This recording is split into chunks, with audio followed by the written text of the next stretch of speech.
नमस्ते dear students, VK knowledge electrical में आप सभी का स्वागत। वैकेंसी न्यूज़ अपडेट लेकर एक बार फिर उपस्थित हूँ। बड़ी शानदार वैकेंसी है, इलेक्ट्रिसिटी डिपार्टमेंट की है और ख़ास तौर पर कि अगर आप उड़ीसा स्टेट से बिलोंग करते हैं तो आपके लिए तो बहुत बड़ा अवसर है। शायद इसमें अदर स्टेट वाले अप्लाई नहीं कर सकते, वैसे तो कोई बाउंडेशन नहीं है, ऑल इंडिया से एलिजिबल है और अप्लाई कर सकते हैं, लेकिन वही बात आ जाती है कि कहीं ना कहीं इनडायरेक्ट रिजर्वेशन वाली बात हम बोल सकते हैं। इनडायरेक्ट रिजर्वेशन मेन यहाँ पर उड़िया लैंग्वेज जो है वो आपको पढ़नी बोलनी आनी चाहिए, यानी रीड राइट एंड स्पीक। तो शायद अदर स्टेट वाले बच्चे इस कंडीशन को फॉलो नहीं कर पाएंगे और बाहर हो जाएंगे, लेकिन अगर आप उड़ीसा से है तो इस वीडियो को पूरा देखना, एक एक पॉइंट पर बात करेंगे। इसके प्रीवियस पेपर कहाँ से मिलेंगे, नया कंटेंट आपको कहाँ से मिलेगा, अभी सिलेक्शन की प्रोसेस, एग्ज़ाम पैटर्न क्या रहने वाला है, कोई चेंज तो नहीं कर दिया क्या, प्रीवियस के जैसा ही है। सो पॉइंट टू पॉइंट हर एक पॉइंट्स पर एनालिसिस होगा। सो कंप्लीट वॉच वीडियो और सब्सक्राइब द चैनल। अगर आप पहली बार आए हैं तो बिना सब्सक्राइब किए नहीं जाएंगे। हम इसी तरह का अपडेट नोटिफिकेशंस इस चैनल पर आपको प्रोवाइड करवाते हैं। सो आई होप कि अब उड़ीसा वाले ही देख रहे होंगे, अदर स्टेट वाले तो हो गए होंगे स्किप। ओपीटीसीएल का वैकेंसी है, Odisha state power transmission corporation limited बोलते हैं। शॉर्ट में जो हमारे पद का नाम होता है उसे हम लोग JMOT बोलते हैं। पोस्ट जो रहता है पूरा नाम होता है junior maintenance and operator. Training के नाम से होता है, इलेक्ट्रिकल वालों के लिए होता है। ट्रेनिंग जो है ये इसलिए क्योंकि आपका पहले यहाँ पर प्रोबेशन पीरियड रहता है और उसके बाद आप रेगुलर हो जाते हो। यस, लेटेस्ट नोटिफिकेशन है 28 मई का, यानी 28 मई 2025 का, रिसेंट का है ये आपका। तो आ जाइए इस पर डिटेल से बात कर लेते हैं। पोस्ट का नाम आपको पता लग गया, डिपार्टमेंट का नाम हमने आपको बताया।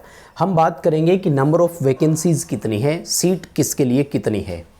तो सबसे पहले पोस्ट नेम JMOT। टोटल जो यहाँ पर आपके लिए सीटें हैं वो है 100, उसमें से 33 जो है वो वुमेन कैंडिडेट यानी फीमेल के लिए रिजर्व है और बाकी जितनी भी है वो मेल कैंडिडेट्स के लिए है। अगर मैं बात करूं कैटेगरी वाइज तो ST की टोटल 30 सीट है, यानी 20 सीट मेल की है, 10 सीटें फीमेल के लिए भी है, 1/3 है फीमेल, यूँ समझ लीजिए। SC कैटेगरी में टोटल 13 यानी 13 सीट है, उनमें से 9 सीट जो है वो मेल कैंडिडेट के लिए है और 4 सीटें फीमेल कैंडिडेट के लिए है। SEBC जो है वो 7 सीटें हैं, उनमें से 5 मेल कैंडिडेट के लिए हैं और 2 सीटें जो है वो फीमेल कैंडिडेट के लिए है, यानी वुमेन कैंडिडेट के लिए। अच्छी बात है, सीटें रिजर्व हो पहले से ही तो महिलाएं जो है वो अप्लाई कर सकें। अनरिजर्व कैटेगरी में 50 सीट है तो 37 जो है वो मेल कैंडिडेट के लिए, 33, और जो 17 सीटें हैं वो आपकी यहाँ पर हो जाएगी फीमेल कैंडिडेट के लिए। ठीक है, ये रहेगा आपका यहाँ पर रेशियो। तो आई होप कि नंबर ऑफ़ वैकेंसीज़ आप अच्छे से समझ पाए होंगे। प्लीज़ इस वीडियो को लाइक करेंगे और अपने उड़ीसा वाले बच्चों तक इसे पहुँचाएंगे। हमारे पास बहुत सारे बच्चे वेस्ट बंगाल और उड़ीसा से है, सो ये मैं मानकर चल रहा हूँ कि उड़ीसा के हर एक स्टूडेंट तक ये वीडियो पहुँच पा रहा है। कंटेंट प्रोवाइड करवाना हमारी जिम्मेदारी है, बस आप बने रहना, हम आपको एक एक पॉइंट पर चीज़ें बताएंगे विस्तार से। आ जाइए हम वेतन पर बात कर लेते हैं। आपको सैलरी कितना मिलेगा, आपको स्टाइपेंड मिलेगा 17,000 रुपये ट्रेनिंग के लिए दौरान। और ये जो ट्रेनिंग रहती है ये आपकी इन्होंने तो नहीं बताई है, लेकिन 1 ईयर का ट्रेनिंग रहता है, यहाँ पर ध्यान दीजिएगा। ठीक है, तो 1 ईयर आपको ये ट्रेनिंग में रखेंगे और उसके बाद में आपको रेगुलर करेंगे। रेगुलर करने पर आपको 25,600 रुपये बेसिक मिलेगा माय डियर। 25,600 बेसिक में आप डियरनेस अलाउंस तो जोड़ ही लीजिए। अभी भारत में महंगाई भत्ता 55%, 55% है, तो लगभग हर स्टेट ये रूल फॉलो करती है और महंगाई भत्ता तुरंत दे देते हैं। हो सकता है उड़ीसा में थोड़ा पीछे भी चल रहे होंगे तो भी 53% तो है। तो ये स्केल आपका ट्रेनिंग के बाद हो जाएगा। हालांकि ट्रेनिंग के बाद भी 1 ईयर आपको प्रोबेशन पीरियड में ज़रूर रखा जाता है, लेकिन प्रोबेशन पे कोई दिक्कत नहीं है, सैलरी पूरा ही मिलना शुरू हो जाता है। उसके बाद में AGI लगना और सब शुरू हो जाते हैं। तो 25,600 रेगुलर होने के बाद 25,600 आपका बेसिक सैलरी होगा, जिस पर आपको अदर अलाउंसेज एंड बेनिफिट्स जो है वो मिलेंगे। सारा लिखा है इन्होंने, है ना। बेसिक पे में dearness allowance, house rent allowance, उसके बाद में देखो कंपनी अकोमोडेशन, यानी अगर रहने के लिए क्वार्टर नहीं मिलते हैं तो आपको HRA मिल जाएगा, ठीक है।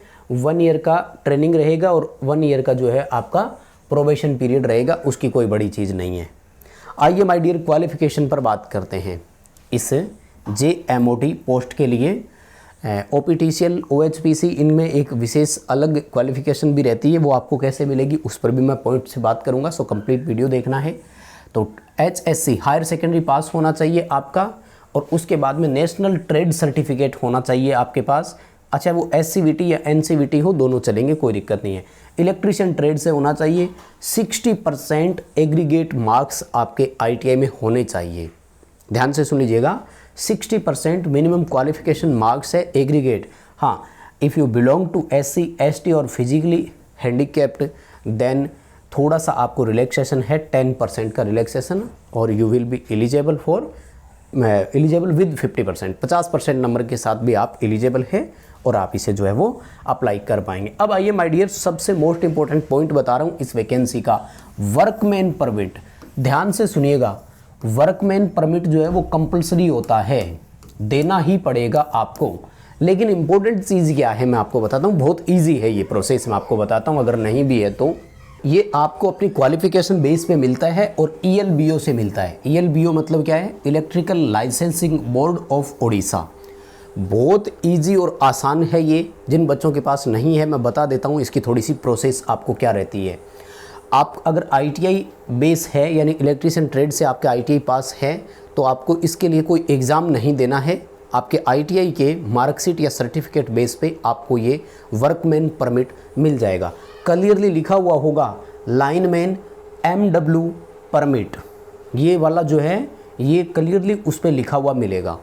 ऑनलाइन अप्लाई होगा विदिन 2 वीक, मैक्सिमम 15 डेज ये सर्टिफिकेट आपको मिल जाता है। ध्यान से सुनिएगा, अभी इस वैकेंसी के साथ इसको लगाना ज़रूरी नहीं है।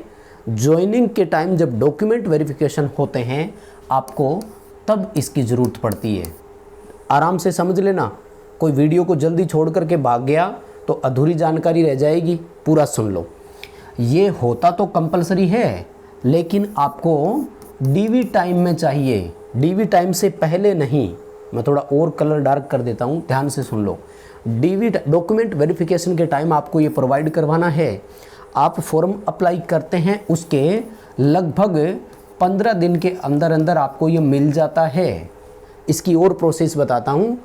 1 वीक जब अप्लाई करे हुए को हो जाए तो उसके बाद आपको अपने सारे ओरिजिनल डॉक्यूमेंट लेकर यहाँ बोर्ड के ऑफिस में जाना है, और वो डॉक्यूमेंट की जांच वगैरह करते हैं और उसके 1 हफ्ते बाद आपको सर्टिफिकेट मिल जाता है। तो थोड़ा सा आप एक्टिव रहें और ये सर्टिफिकेट बनवाएं। सबसे पहला काम क्या करना है, इस वैकेंसी के लिए फॉर्म अप्लाई कर दो, इधर से इस सर्टिफिकेट के लिए अप्लाई कर दो, तो दोनों प्रोसेस आपकी पैरेलल चलती रहेगी। और 1 हफ्ता जब इसको अप्लाई किया हुआ हो जाए तो आप यहाँ ऑफिस में जाइए, अपने सारे ओरिजिनल डॉक्यूमेंट लेकर और उनको दिखाइए, और फिर 1 हफ्ते बाद सर्टिफिकेट मिले। उनसे पूछ लेना कि सर्टिफिकेट घर आएगा या हमें वापस ऑफिस में सर्टिफिकेट लेने के लिए आना है। ये थोड़ा सा आपको एक्टिव रहना पड़ेगा, तभी काम हो पाएगा। अदरवाइज डॉक्यूमेंट वेरिफिकेशन के टाइम अगर ये सर्टिफिकेट नहीं हुआ, ध्यान से सुनिएगा, वर्कमैन परमिट अगर नहीं है आपके पास, कहाँ से, ELBO का, तो नहीं भर पाएंगे। हालांकि अगर आप किसी और स्टेट से बिलोंग करते हैं और आपको उड़िया स्पीक रीड राइट तीनों चीज़ें आती है तो आप अप्लाई कर सकते हैं और आप अपनी स्टेट का वर्कमैन परमिट वहाँ पर दे सकते हैं। ध्यान से सुनिएगा, जैसे राजस्थान से कोई बच्चा है तो राजस्थान में वर्कमैन परमिट बनता है तो वो भी वहाँ अलाउ है, कोई प्रॉब्लम नहीं है, ठीक है ना। वर्कमैन परमिट आपके पास अपनी स्टेट का होना चाहिए, इन्होंने इतना कहा है, और ये आपको चाहिए। ये देखो, ये है ना, ये रहा, है ना, exempted from examination of the ELBO, मतलब जो ITI किया हुआ है उसको एग्ज़ाम देने की ज़रूरत नहीं है, ITI बेस पे आपको सर्टिफिकेट मिल जाता है। तो ये सर्टिफिकेट वैसे जो उड़ीसा से बिलोंग करते हैं आई थिंक सबके पास होगा, कोई इशू है नहीं, ठीक है। तो समझ गए। अब आ जाते हैं as per. My dear, as का जो क्राइटेरिया रखा है ना इन्होंने, वो रखा है 18 से लेकर 32 ईयर और दिस इज़ फॉर अनरिजर्व, ये अनरिजर्व कैटेगरी के लिए होता है। If you are belong to reserve category like SC ST और SEBC से आप बिलोंग करते हैं तो 5 साल का छूट मिल जाएगा। वुमेन कैंडिडेट आप किसी भी कैटेगरी का हो, unreserved women candidate female candidate है तो 5 साल का रिलैक्सेशन आपको भी है। और फिजिकली हैंडीकैप्ड अगर आप हैं देन आपको 10 साल का एज रिलैक्सेशन यहाँ पर मिल जाएगा। तो ये ठीक है। 18 से लेकर 32 32 ईयर अपर एज वैसे ही एनफ है, नो प्रॉब्लम। मुझे नहीं लगता कि किसी को इसमें कोई प्रॉब्लम होगी क्या, ठीक है। और उसके बाद में रिजर्वेशन कैसे मिलेगा, तो वो केवल स्टेट को मिलता है, ध्यान रखना। सीटों में जो रिजर्वेशन होगा वो ओडिशा स्टेट के बच्चों को ही मिलेगा, बाकी सबको जो है वो अनरिजर्व कैटेगरी में ही फाइट करना होगा। ये देखिए ये रहा अदर एलिजिबिलिटी कंडीशंस है ना, योग्यता के लिए अन्य शर्तें क्या है, तो ये रहा must be citizen of India, Bharat का नागरिक हो वो तो है, लेकिन क्या he she must be able to read write and speak Odia fluently and must have, यानी फ्लुएंटली बोल सकता हो, लिख सकता हो, पढ़ सकता हो। और उसके बाद में ये इतने सारे मतलब 10th वगैरह कहीं से कुछ पास की हो इन्होंने, तो भैया ये इनको चाहिए। देखो अभी इंडिया में रीजनल सिस्टम को लेकर है तो ये क्षेत्रीय सिस्टम में चीज़ें है ना चल रही है। आप देखो पंजाब में वैकेंसी आती है पंजाबी मांगते हैं, महाराष्ट्र में आता है मराठी मांगते हैं, तो ये चीज़ें है हमारे देश में अभी भी। खैर सिलेक्शन प्रोसेस पर आते हैं माय डियर। CBT होगा और उसके बाद स्किल टेस्ट होगा। CBT का प्रीवियस पेपर आपको हमारे एप्लीकेशन पर मिल जाएगा। लाइफ टाइम मेंबरशिप नाम से एक स्कीम है, केवल एक बार रजिस्ट्रेशन करना है, वैलिडिटी लाइफ टाइम रहेगी। OPTCL, OHPC, OMC सारे पेपर्स उसमें है, हिंदी इंग्लिश सब भाषाओं के पेपर उसमें है। तो आप लाइफ टाइम मेंबरशिप ज्वाइन करके CBT एग्ज़ाम के इसके प्रीवियस पेपर जो है वो ले सकते हैं, ठीक है। ध्यान रखिएगा CBT एग्ज़ाम का 80% हिस्सा रहेगा सिलेक्शन में और स्किल टेस्ट का 20% हिस्सा रहेगा। बहुत सारी जगह हम लोग स्किल टेस्ट समझते ही समझ लेते हैं कि तो क्वालिफाइंग इन नेचर गो और नो गो बेस पे होगा, नो। यहाँ पर जितना अच्छा स्किल टेस्ट करोगे स्कोर उतना ही अच्छा रहेगा, यानी जो फाइनल मेरिट बनेगी वो इन दोनों को मिला करके बनेगी। फाइनल जो तैयार होगी आपकी मेरिट वो इन दोनों से मिला करके तैयार होगी। अब आ जाते हैं माय डियर की CBT एग्ज़ाम में क्या क्या आएगा। ये तीनों चीज़ें जो सिलेबस में है वो आपको हमारे एप्लीकेशन पर मिलेगी। ऐप में फुल कंटेंट है। टेक्निकल के 80% वाले की तो मेरी 100% गारंटी है, 100% गारंटी देता हूँ। एक भी क्वेश्चन पेपर से जो आएगा वो हमारे सिलेबस से बाहर नहीं होगा। विश्वास करके ज्वाइन कीजिए, ऐप में आइए, एप्लीकेशन का लिंक डिस्क्रिप्शन में है। Reasoning GK plus reasoning, numerical GK और रीजनिंग जो है वो सारा का सारा मिला करके 10 होगा और इंग्लिश लैंग्वेज 10% होगी। तो रीजनिंग, इंग्लिश और टेक्निकल ये तीनों चीज़ें आपको ऐप में मिल जाएगी। ऑल इंडिया कॉम्पिटिटिव एग्ज़ाम नाम से कोर्स है, आप उसको ले सकते हैं, तो आपको उसमें ये जो है कंटेंट पूरा का पूरा मिल जाएगा, ठीक है। जो एग्ज़ाम है इसमें 1/4 की नेगेटिव मार्किंग है, ज़रूर ध्यान रख लेना, ठीक है। 1/4 नेगेटिव मार्किंग है, सही करने पर एक एक नंबर मिलेगा आपको, ठीक है ना। 80% आएगा, है ना। टोटल 200 क्वेश्चन है, ठीक है ना। 200 नंबर का है, एक एक का है, तो 200 ही क्वेश्चन हो गए ना। 200 MCQs आएंगे तो 200 में से 160 जो है वो टेक्निकल रहेगा। तो कितना बड़ा डोमिनेटिंग पार्ट हो गया। और अगर आप टेक्निकल को कवर कर लेते हैं तो कोई इश्यू आपको, कोई प्रॉब्लम आपको नहीं आएगी, सिलेक्शन में ईजी हो जाएगा काम, ठीक है। और जो स्किल टेस्ट के लिए बुलाएंगे वो 1/3 रेशो में बुलाएंगे, यानी 1:3 में बुलाएंगे। जैसे 100 सीटें हैं तो 300 कैंडिडेट जो है वो स्किल टेस्ट के लिए बुलाए जाएंगे, ठीक है। और स्किल टेस्ट और उन सब के लिए जो आपका ये मिनिमम क्वालिफिकेशन मार्क्स है और उसकी ज़रूरत आपको है नहीं। फॉर्म की फ़ीस कितनी है? अनरिजर्व कैटेगरी से 800 रुपये फ़ीस ली जाएगी, फॉर्म फीस प्लस GST है। और रिजर्व कैटेगरी से 443 यानी लगभग आप 450 रुपये फ़ीस जो है इसे बोल सकते हैं, ठीक है। बाकी और जानकारी आपको चाहिए तो नोटिफिकेशन से आप जो है पढ़ सकते हैं। एग्जामिनेशन सेंटर कहाँ होंगे? तो एग्जामिनेशन सेंटर ओडिशा में ही होंगे। और ये रहे आपके ऑप्शन, भुवनेश्वर, कटक, है ना, राउरकेला, संबलपुर, बहरामपुर, बालासोर, ठीक है। यहाँ पर आपके जो है वो सेंटर रहेंगे। फॉर्म अप्लाई करने की डेट आपको मैं बता देता हूँ। बाकी जानकारी अगर आपको और चाहिएगी तो आपको हमारे एप्लीकेशन से ये मिल जाएगी।